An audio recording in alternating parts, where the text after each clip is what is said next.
Hi everyone, and welcome to Remaking Tomorrow, a series of conversations about the future of teaching and learning. I'm Ryan Rudzeski, here with Greg Baer, and we're the co-authors of When You Wonder, You're Learning, Mr. Rogers' Enduring Lessons for Raising Creative, Curious, Caring Kids. This is a podcast powered by Remake Learning, a network that ignites engaging, relevant, and equitable learning in support of young people navigating rapid social and technological change. On today's episode, we're talking with Richard Culatta, CEO of the International Society for Technology and Education, or ISTE, a renowned expert in education policy, teacher preparation, and educational technology. He's also the author of Digital for Good, Raising Kids to Thrive in an Online World. Richard Culatta, welcome to Remaking Tomorrow. Thank you. I'm so excited to be here with you guys today. Richard, we're so glad to have you. You lead, as Ryan said, the International Society for Technology and Education, or ISTE, one of the largest, if not the largest, ed tech-focused nonprofit in the world. And we'll come back to ISTE in a minute, but before that, you were the Chief Innovation Officer for the state of Rhode Island, and before that, President Obama appointed you to the Office of Educational Technology at the Department of Education. You began your career as a high school teacher. Richard, at what point did you become interested in educational technology specifically? Was there a particular moment or tool that hooked you? Yes, actually, it was when I was teaching high school. So I was teaching Spanish, and we were teaching Argentina's history, about Argentina's dirty wars, a very rough time in Argentinian history. And it was boring. I was falling asleep. My kids were falling asleep. It was just not working. And I remember at the time, there was sort of a projector that had showed up in the school. Nobody had really used it yet. We didn't have Wi-Fi, certainly we didn't have in the building. But I thought, let me try something. And at the time they had released some pictures of the people that had been taken advantage of in this really horrible time. And so I was able to download these pictures, set them to music. It turns out Sting had written a song about this and made it just a quick kind of multimedia presentation. Anybody today would look at it and roll their eyes and laugh at it. But I went and I played it the next day in class, and it totally changed the experience that we were having. We had kids that were saying, well, how could this happen? And how do we keep these things happening from the future? And all of these conversations started. And in that moment, I went, whoa, like there's something here. There's something here that can be used to really make learning feel relevant and meaningful in these kids' lives in a way that just can't happen when you're reading it off of a textbook. And that was sort of the start. And from there, I went on to explore more things and see what else could be done. But it was in that moment where I said, this transformed a difficult, kind of boring topic into something that those kids would never forget. And of course, anyone familiar with the field, anyone remotely familiar with the field, knows that EdTech has just exploded since then. The sheer variety of tools out there is amazing, overwhelming, promising, maybe a little worrying all at once. Where does ISTE come in? How does it help the field make sense of all this stuff? As you mentioned, there's been a great increase in the amount of technology available in schools and for learning, and that's great. The disadvantage is we moved so quickly over the last couple of years to make sure there is connectivity and tools in the hands of kids and software in the hands of teachers that we haven't necessarily taken enough time to make sure that it is being used well. And that's really the role that ISTE plays, which is saying, how do we help make sure the technology is being used in a way that can really transform learning, that can make it feel engaging and special, that can tie to students' interests and needs, that can help them be the creators and designers and explorers of the future, not just have content pushed at them. One of the things I often say is the least interesting thing we can do with technology is use it to present content to kids. Scanning worksheets and putting them on a screen, making long PowerPoints that we're clicking through on the screen. None of that is effective, curious learning. And also it's working with the companies that are building these tools to help them build better products. It goes on both sides. And I think if we can do that, and if we can keep focused on that, we have a chance to have a very powerful tool to reimagine learning. And Richard, when you think about quality in educational technologies and how we're using it to incite curiosity and creativity, ISTE has standards in place. Can you say a little bit about those standards and what they look like in practice? So we have this thing called the ISTE standards, in fact, and they are a set of guidelines and signposts, if you will, for how to use technology in powerful ways. And so it'll be things like, one of the standards is called knowledge creator. And so it's saying, how do we help use technology with students so that they can create their own knowledge and their own learning materials as opposed to just being presented content? It's things like global collaborator, which aligns in some ways very nicely with some of the points in your book, which is how are they learning to use technology to connect with their peers in their community in other parts of the world. And so those elements of the ISTE standard set out guideposts for using technology in ways that can really empower students to be curious learners in the future.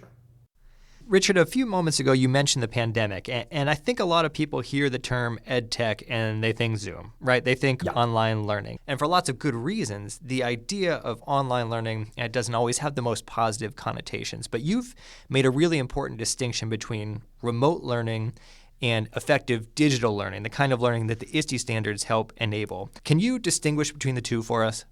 Many people's experience with digital learning in some way, shape, or form happened because of the pandemic, right? And I want to be careful how I say this, because during the pandemic, there were a lot of things that were done with technology to help keep some sort of learning going in a very difficult time. And that's why I refer to that as sort of, emergency remote learning. And sometimes I compare it to like a tent. If you're out in the woods and you're hiking around and a big storm is coming and you know you're going to get trapped in the woods in a storm, and you come across a tent, a shelter, that is an amazing thing. It's, potentially life-saving, right? It's a place to protect you from the elements and get you through the storm. And in a lot of ways, that's what web video-based learning experiences were like during the pandemic. But that tent is also not where you want to stay for the rest of your life. You want to live there, right? You're glad that it helped meet some basic emergency needs for you, but for the rest of your life, you want to live somewhere that does more than just meet your emergency needs. It's also inviting and a comfortable place and a place you want to invite friends. And so, you want a house with an inviting place with rooms that can support multiple types of activities. And that's the way I think we need to be thinking about using technology. It can do so much more and be so much more effective than the way that we were using it in that emergency time period.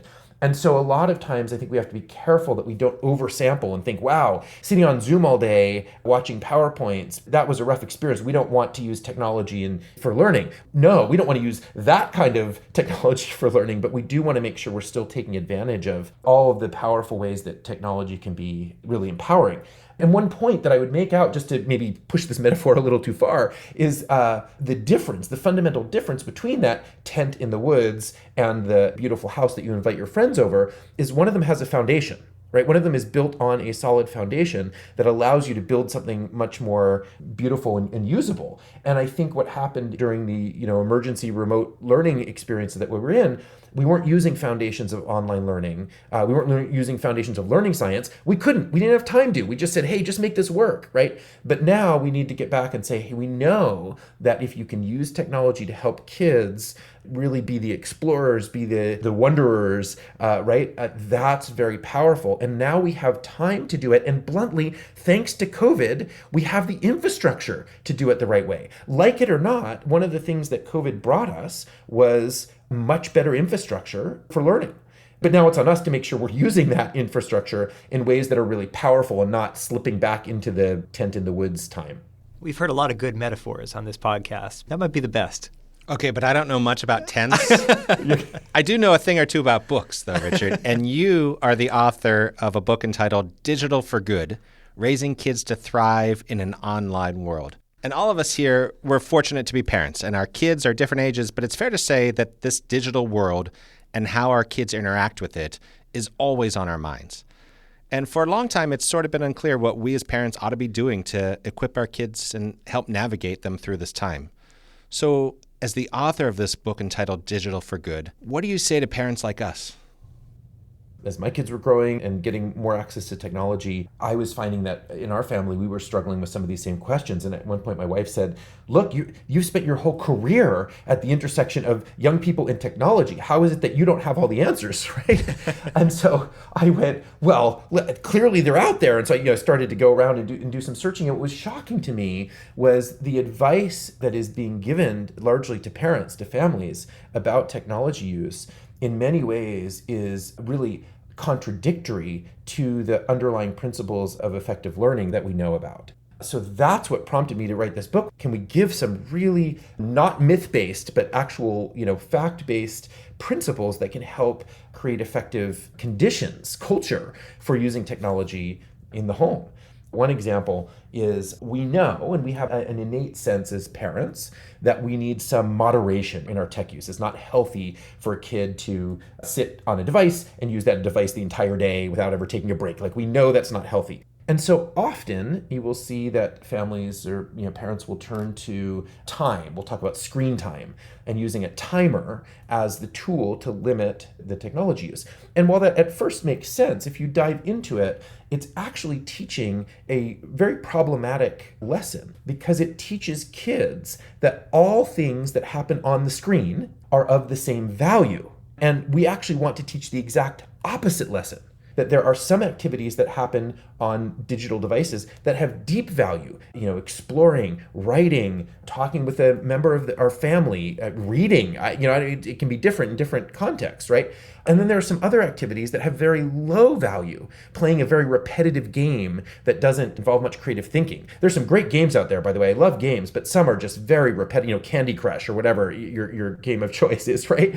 And those deserve very little time. And so I try to help us shift today. Instead of screen time, we should be thinking about screen value and what activities are getting the most value, and then using that as a tool to help create some better balance in our kids' lives. It's the idea of just saying, hey, let's move away from some of these myths, urban legends that keep getting promoted out there, and follow up with really practical guidance for creating a healthy digital culture.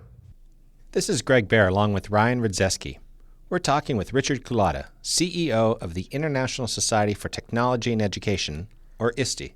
Richard, we can't talk about EdTech without talking about AI. So ChatGPT has been available to the public for a while now. And as amazing as that tool is, it's already been eclipsed by tools that are even more powerful than that. And these tools have huge implications for education for all sorts of reasons. But before we get to those, can you just tell us about your first experience with generative AI? Where were you? What did you use it to do? And what was your reaction?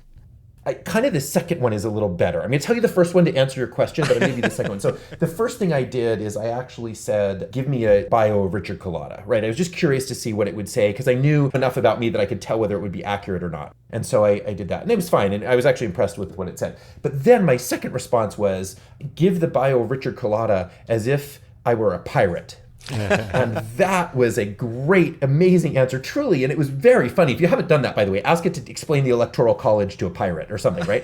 You landlubbers be learning about, education. And it truly was very funny. And then I also immediately after, I had early access to an image generator.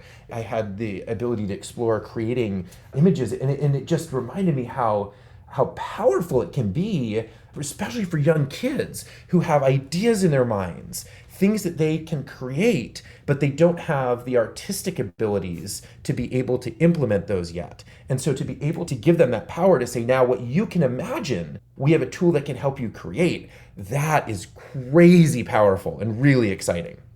Richard, you said this about AI. Quote, AI has the potential to be the world's most powerful learning tool, but only if educators and students understand how to leverage AI to support their learning needs. So given that until recently, AI was barely part of a conversation anywhere and now seems to be behind every single door and window, how do we build on that early understanding and do so at speed? This technology is moving so fast. Where do we even begin? How are you advising schools and educators and parents across this country? Well, actually, we just put out a guide for school leaders specifically on how to bring AI into their buildings. And some of the advice that we give, one is, it's really critical that the adults in the system, us as either as parents or teachers or principals, are spending time to understand and explore what AI really is first. And that means really blocking some time to play around with it. I think we have a tendency as the older folks in the education system to judge these tools before we've even actually played with them very much. And so I think it's really critical to say, just explore. For educators, for parents, spend some time trying out, pushing the limits of some of these tools. And don't just try, ChatGPT. That's one we hear a lot about. But try some of the others. Try some of the tools that help bring text to video. Try some of the tools that help create images or audio and really kind of understand what the potential is. And then specifically for educators, we have a program called AI Explorations for Educators, which helps dive a little bit deeper into what's going on behind the scenes. Because it's critical if we're going to prepare young people to thrive in an AI-infused world of the future, that we're explaining to them and helping them know what AI is and what it isn't. It isn't magic. Magic is something you can't control. It's something mysterious. And AI is neither of those things. It is something that you can control. It is something that we can design and program to do what we want it to do, but only if we understand how it works, how it thinks, what its limitations are, how we can control it. And I'm really worried that we're not spending nearly enough time helping young people prepare to thrive in an AI world of the future. So staying on this sort of AI track, Richard, we both had the pleasure of being at this year's ISTE Live, which is ISTE's massive annual conference that showcases all kinds of ed tech tools and brings together some really brilliant teachers and educators. And at that conference, you unveiled something really exciting called Stretch. Can you tell us about that?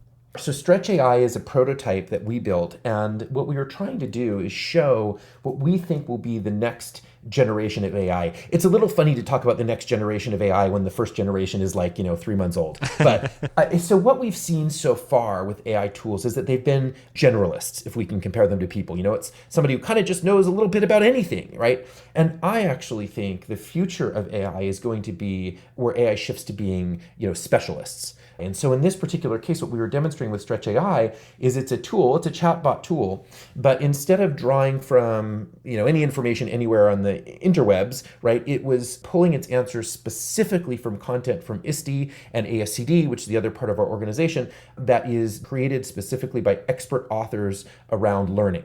And so any answer that you ask Stretch AI, it's going to draw from just that material, not from anything around the web. And the other thing that we added to it was citations, because we believe that a critical piece of AI for the future, particularly in learning contexts, is the ability to see a list of the sources that were used to generate that answer. It's a working demo. We are still training it. It turns out, AI, it's a little bit like training a dog. You got to teach it and reward it to get it to do what's right. And every once in a while, it still pees on the carpet. And you got to, fix it. And but we're working on that. We have about 1,000 teachers that have raised their hands and said, hey, we want to help train Stretch AI. And so we're going to be working to build it out. And the point will just be to show what I think will be a very exciting future of AI and learning, which are these very specialized AI tools that are designed around vetted, expert-created content and can be really helpful coaches for teachers and, in some cases, even parents. A moment ago, Richard, you encouraged each of us to be a learner, right? Dig into this technology, understand what it is, how it might be used. You now have 1,000 teachers demoing Stretch. How do you hope that something like Stretch will ultimately be used? In an ideal world, what will AI accomplish for and with educators and students? One of the things that I think is most powerful about AI is the ability to help us generate better potential solutions. Where you and I say, hey, well, let's think about maybe 2 or 3 possibilities and then pick one. We don't have the time or energy to come up with 100 possible solutions for every little thing. But if we can learn to outsource some of that solution generation to AI, we can come up with 100 possibilities and choose between the best of them. And so I'm really excited about that ability to say, hey, here's a new model that we're thinking about for learning. What are better ways to do assessment of learning? Forever, testing has always kind of been the least exciting part of the learning experience. Why? Does it have to be? What if I could go to a tool and say, hey, give me 20 different ways that I could assess my students' ability to learn this particular topic and have it come back with some really great ideas that I just don't have the time to be able to generate on my own as a busy teacher. Those are the sorts of ways that I think it's going to be most powerful. Richard, how can people find out more about the work you're doing and even get involved? Well, the easiest way to do it is just go to ISTE.org/AI, and you'll see a bunch of the projects that we have going there, including a little bit about Stretch and some of the other initiatives. And it's a great way to be part of the community. Part of our job, I believe, very strongly at ISTE isn't just to say, here's the solution, but to bring people together and help create a smarter conversation. The conversation right now is actually a really helpful step that educators can take. Richard, before we go, we have just one more question for you, and you can decide whether you want to answer it like a pirate or not. What's one thing that parents and educators can do today to make tomorrow a more promising place for every learner? One of the most important things that we can do right in this moment as we're coming out of, especially these last 2 years, which has been very difficult years and traumatic years, is to make sure that learning is a joyful experience. We don't talk about joy enough in learning. We talk a lot about measuring proficiency and making sure we're on reading level and grade level. And I don't think we're spending enough time saying, how do we make learning joyful? So sometimes I talk about what I call the DMV to Disney spectrum. If you go into DMV, the whole place is designed to make you feel miserable, right? The lines are long, the signs are scary, the counters are tall, the people are grumpy. Like everything about it is designed to make you feel miserable. And if you forget one little thing, you show up without the one thing you need, you got to start the whole process over. Yeah, you got to start the whole process next Tuesday, right? Then if you look at an experience like Disney, where it's been designed to make it feel like a great experience. In both cases, you spend a lot of time waiting on lines, right? But the lines at Disney have been designed to not go back and forth, but they go in kind of non-traditional ways. So it feels like you're getting somewhere, and they have activities that are happening on the lines, and you have all of these elements have been put in place to help it be a great experience. I think that's what we need to be thinking about when it comes to how we're creating schools. And what I want to push us to is say, how can we make sure that the thing that we are creating is something that students want to be at the center of? And that comes down to really making sure it feels like a joyful, fun learning experience. Richard, you just reminded me of a moment watching Don Marinelli, the co-founder of the Entertainment Technology Center at Carnegie Mellon University. There he was standing before about 50 superintendents, and he looked at them and he said, "Why aren't your schools more like theme parks? Why don't they have the joy and the wonder and the things that kids love about theme parks?" And there was absolute silence in that room. 100% agree, even to take it a step farther. So I did some work as a game designer in my past life. And one of the things that you look at is games, if you boil them down at the end of the day, they are a test. They are an assessment. They even have points, right? It is literally whether you're going to pass this level. And yet we love to play games. You can't pry a game out of my kids' hands when it's time to go do homework. And so one of the questions that I like to pose is, why don't taking tests in school feel the same way? Thanks again to Richard Culatta, CEO of ISTE and the author of Digital for Good, Raising Kids to Thrive in an Online World. Remaking Tomorrow is powered by Remake Learning. Learn more at remakelearning.org.